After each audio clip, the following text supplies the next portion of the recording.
Bienvenue dans la Forge à l'Espoir. Ici, on va tester une hypothèse un peu folle, une idée qui, je l'espère, ne trotte pas que dans ma tête, et si une histoire pouvait changer le monde.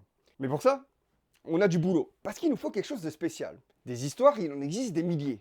Mais alors, qu'est-ce qui pourrait faire qu'une histoire peut changer le monde? Alors il nous faut quelque chose qui nous parle, quelque chose auquel les gens peuvent s'identifier, quelque chose que les gens peuvent ressentir. Ouais, c'est ça qu'il nous faut, quelque chose de plus humain. Mais alors, qu'est-ce qu'on met dedans? Comment cette histoire pourrait toucher un maximum de gens? Comment elle pourrait faire qu'on se rassemble enfin en tant qu'humanité? Eh bien, c'est tout le travail qu'on va essayer de faire ici. Créer une histoire qui raconte notre histoire, une histoire qui va faire rêver, mais qui va aussi faire prendre conscience. Une histoire qui va nous faire découvrir l'autre, non pas pour le juger, mais pour le comprendre. Une histoire qui va nous développer notre esprit critique, mais surtout qui va nous dépasser. Et cette histoire, elle va chercher à répondre à deux questions que tout humain s'est toujours posées. Où est-ce qu'on veut aller? Et qu'est-ce que ça veut dire réellement, au fond, être humain? Alors ouais, c'est ici qu'on va forger.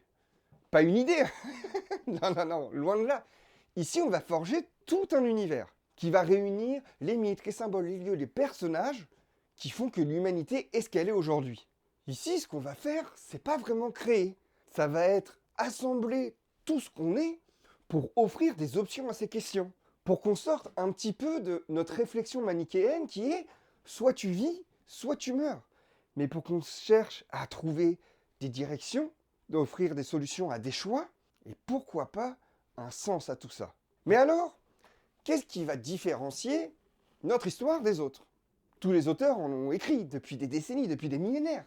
Alors, notre différence, elle est là, ici, sur les réseaux, sur Internet, dans la cabane, dans ton canapé, comme je vous ai déjà dit, parce que nous, on va faire un truc différent. Parce que la première chose à assembler, c'est nous. Toi, moi, ta copine, ton copain, tes parents, tes amis, ton chat, ton chien, je m'en fiche. Tout le monde. On va essayer de trouver la beauté un petit peu partout. On va s'assembler pour créer cet univers ensemble, pour qu'on soit plus riche de diversité. Parce que je vous jure que la diversité humaine est certainement notre plus bel atout. Alors, utilisons-la. Aujourd'hui, on a la chance de pouvoir le faire avec Internet, avec l'IA, avec la rapidité que la technologie nous permet de restituer des connaissances et de les partager, de les vivre, de les parcourir, de partir aux quatre coins du monde. Et personnellement, je le sais, j'aurai jamais le temps de tout faire, de tout voir. Alors, pourquoi on ne le ferait pas ensemble? Pourquoi on se limiterait à un seul auteur? Et si on faisait une œuvre collective qui a ce but-là? Aujourd'hui, je suis persuadé que la pop culture, c'est notre mythologie moderne, qui nous enseigne ce que les ancêtres racontaient au coin du feu. Elle nous enseigne des choses en les emballant dans des mots, comme des cadeaux qu'on emballerait dans des papiers brillants. Et on en fait des mélodies, de la poésie, de la musique. Alors, essayons ensemble de transformer tous ces éléments en quelque chose d'un peu magique. Quelque chose qu'on fait avec notre génération, pour notre génération, et pour celles qui suivent. Parce que l'important dans tout ça, c'est eux, c'est ceux qui viennent après. C'est à eux qu'on doit essayer de redonner espoir. C'est à eux qu'on doit essayer de redonner confiance. Parce qu'aujourd'hui, nos gosses, ils ont peur. Ils comprennent plus ce monde. Pourquoi un humain de 5 ans, de 6 ans, de 8 ans, de 10 ans a déjà peur du monde? C'est affligeant. Faisons attention à nos enfants. Faisons attention à leurs rêves, à leurs espoirs. Recréons-le. Redonnons leur foi en l'humanité. Merde, merde. C'est pas possible. Alors oui, prenez-moi pour un fou. C'est pas grave. Je pense que, d'un certain côté, être fou dans cette société, c'est faire preuve de lucidité. Alors oui, peut-être que c'est pour me rassurer, parce que je me dis, ouais, tu fais des trucs chelous, mec. Parce qu'à la base, je suis un mec comme vous. Je suis un mec qui bossait, qui faisait du sport, qui allait en soirée, qui faisait la fête. Enfin, j'ai profité de la vie qu'on m'offrait.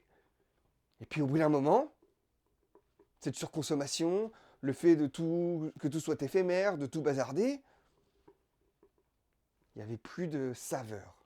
Alors créons cette œuvre collective, créons cette histoire qui nous dépasse, qui nous rassemble, qui nous unit et fait rêver nos enfants à nouveau. Parce que je le sais, Tout seul, je pourrais aller plus vite. Mais ensemble, on ira plus loin. Aujourd'hui, il faut qu'on aille plus loin. Je vous en conjure, il faut qu'on aille plus loin. Je sais que des histoires qui ont des idées extraordinaires. Mais imaginez si on arrive à rassembler tous ces lieux, tous ces personnages, tous ces symboles. Ça, faut que je vous les explique. Ça, faut que je prenne le temps de vous expliquer. Et on commence dans la prochaine vidéo. Parce que avant, alors pas la prochaine vidéo, celle d'après. Parce que avant chaque grand projet, chaque grand rêve, chaque chose qui devient concret, il existe 7 questions depuis la nuit des temps. Qui, quoi, quand, comment, pourquoi, où et combien. Et ces questions-là, il faut que j'y réponde. Pour que vous compreniez vraiment ce qu'on va fabriquer ici. C'est quoi le cœur de tout ça? Pourquoi on en a besoin? Où est-ce qu'on va? De qui j'ai besoin? De ces assembleurs? Peut-être que t'en es un. Mais c'est quoi un assembleur? Qu'est-ce que c'est tout ça? Qu'est-ce qu'on pourrait faire de tout ça? Alors, si toi aussi, t'es un peu fou, si toi aussi, t'es peut-être perdu, si toi aussi, tu comprends pas ce qui se passe autour de nous, et que t'as envie de croire qu'une histoire peut changer le monde, eh ben, t'es au bon endroit. Et je pense sincèrement qu'il est temps de transformer cette flamme en quelque chose qui nous éclaire. Alors, si ça t'intéresse, si t'en as envie, si tu te dis, ah, pourquoi pas, ou t'as envie d'être curieux de comment ça avance, ou peut-être de découvrir c'est quoi la réflexion derrière tout ça, bah, n'hésite pas à t'abonner, à commenter, à liker, et pourquoi pas à me dire pour toi, qu'est-ce qui est essentiel qu'on retrouve dans cet univers. Allez, je vous laisse ça pour aujourd'hui. On se revoit dans la prochaine vidéo où je vais vous répondre donc, à ces 7 questions existentielles. Et vous allez voir au moins pourquoi on est là. Allez, je vous laisse pour aujourd'hui. Je vous souhaite une bonne nuit. Mettez-vous bien sous votre petit plaid, peut-être près d'un feu. Je ne sais pas où vous êtes. Mais essayons, voilà, moi je vous le dis, essayons. On n'a rien à perdre. Et puis quand on voit le monde, je pense sincèrement que ça vaut le coup. Alors, bienvenue à cette forge à espoir, cette fabrique à espoir, cet endroit où on cherche à construire un univers, mais peut-être aussi un peu d'humanité.